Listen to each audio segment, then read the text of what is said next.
Хөтөлбөр үргэлжилж байна. Худалдаа хөгжлийн банк өнгөрөх 2024 оны 12 дугаар сард дэлхийн шилдэг төлбөр тооцооны шийдэл болох Apple Pay үйлчилгээг Монгол улсад анхлан нэвтрүүлсэн.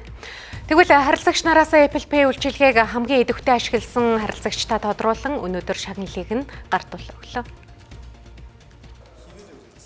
Худалдаа хөгжлийн банк нь дэлхийн шилдэг төлбөр тооцооны шийдэл болох Apple Pay үйлчилгээг нэвтрүүлээд хэдийнэ хагас жилийн хугацааг үүдэл байна. Энэ хугацаанд хэрэглэгч нарын таашаалыг хүртсэн шилдэг үйлчилгээний нэг болоод байгаа бөгөөд урамшуулалт хөтөлбөр 5 дугаар сарын 31-нд өндөрлөж харилцагч нартай шагналыг нь гардуулсан өглөө.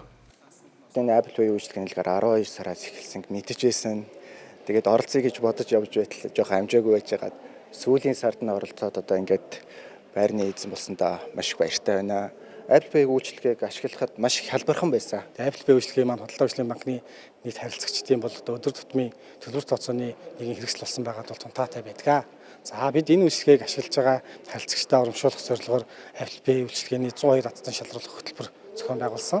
Тэгээ хөтөлбөр маань 12 сараас энэ 5 сарын 31-нд дуустал үргэлжлээд эхний үе маань өндөрлөж байна. Бид өнгөрсөн хагас жилийн хугацаанд 600 гаруй харилцагчаа $25 эрх хэмжээг за тэгээд iPhone 16 гаруй утас болон хөнгөлтэй хөтэ байрны зээлийг ихээр урамшуулсан байна.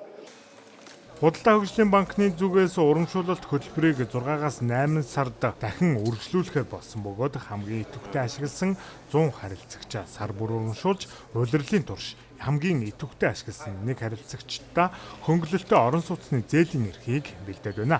Худалдаа хөгжлийн банкны харилцагч биш байсан ч TDB онлайн аппликейшнийг ашиглан харилцагч болоод Apple Pay-тэй болох боломжтой юм а.